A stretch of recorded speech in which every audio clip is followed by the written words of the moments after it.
Y'all, this is my third or fourth time trying to start this video for y'all and really get it out there so I can get it done. My child keeps coming over here saying hey 20 million times while I'm trying to speak. I said hey, so I was trying to let him say hey to y'all or whatever, but one hey led to the next, then the next, and the next. Then it kept getting louder and louder as I talked. Y'all wasn't gonna be able to hear me in those videos. So once again, I am back trying to start it over again. Anyways, I hope that y'all are having an amazing day today. I see that it is raining out there, y'all. I don't know where that rain came from. I didn't even know that it was supposed to rain today. But anyways, make sure that y'all are being very careful out there. If you are out here in these streets, be careful. Stay mindful and alert. Watch your surroundings because people tend to drive way worse in the rain than on a good day. But anyways, I just wanted to jump on real quick with a short word. I'll be coming out of Romans chapter 12 today. Also, y'all gonna be seeing me look down a whole lot through this video because I wasn't gonna remember all that information to share with y'all today. So I definitely had to write everything down so that I can make sure that I don't leave anything out. For those who didn't know, if you have the Bible app on your phone, you can change the versions of, how you want to read the text or whatever. And I read out of the easy version because it gives me so much more understanding and clarity of things. But anyway, so in this chapter, it talks about offering our bodies as a living sacrifice.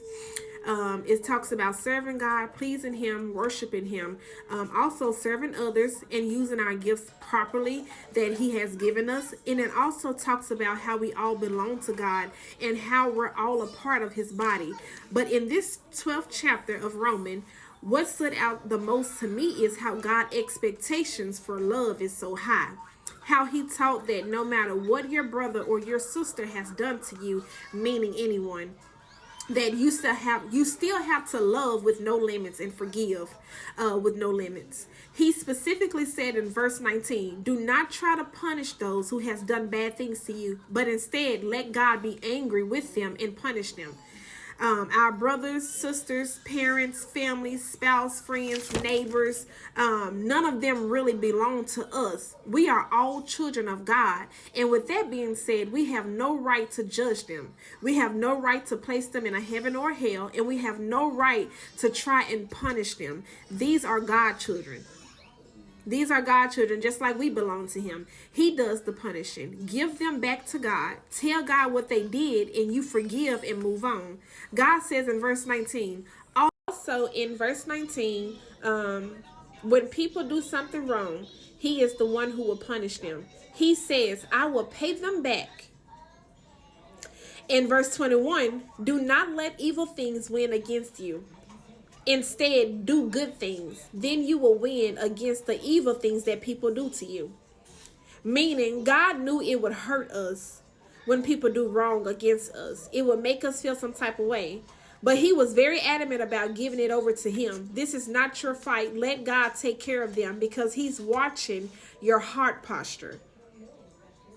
If you get in the way of what God is doing, then you will get punished as well. Let's stop trying to make people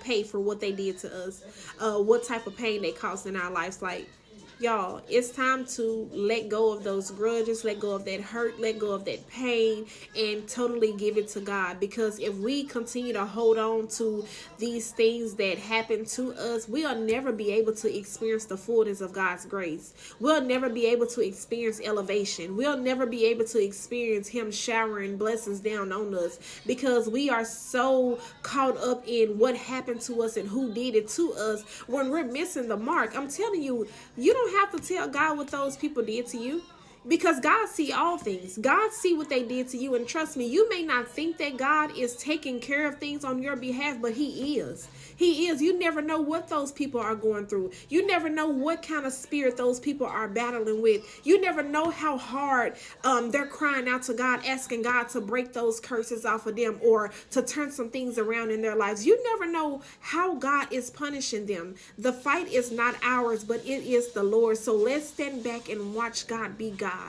I'm telling you, let God be God and let him fight on your behalf. He saw it. He saw it. He heard your cry. He heard your prayers. He see that you're not understanding what's going on and why think this happened to me, or why me. He hear your questions, and God is taking care of you in the midst of the storm. I'm telling you, yes, the storm is going to come. The storm is going to happen. Yes, the weapons are going to form. But God said in his word that they shall not prosper against you. So I speak over you today that no weapon formed against you shall prosper. You will live in wholeness. You will live in boldness. Healing is your portion. Deliverance is your portion. Let's get free together, guys. I love y'all, and I hope that y'all enjoyed this short word. Don't forget, go add my group page on Facebook, Craving Greatness Women's Group. Also, don't forget to read Romans 12 today, y'all, and share with me on what was your insight about it, and what you got out of that message, because I don't know how you were interpreting, hear other people thoughts, and of what they got out of the word, and maybe we can join notes together or whatever, and get free together to learn. You can never learn too much, and I'm telling you, as long as you keep yourself buried in the word of God, he'll definitely give us that knowledge and understanding and wisdom of his word, y'all. We're all trying to be on the right path. We're all trying to live righteousness. We're all trying to stay on the Lord's side and allow him to order our steps in his word. So as much as I'm praying for everyone else, I pray that you guys are keeping me in your prayers as well, and asking God to continue to guide me and give me strength in every area that I am weak in, because I'm not perfect. I am definitely not perfect, but I'm trying my best to stay on the Lord's side and allow him to use me for whatever it is that he's trying to do through me. But I love y'all, and I hope that this word was a blessing to you as I release it off to you. Y'all have a good night, and I will talk to y'all next time. Bye.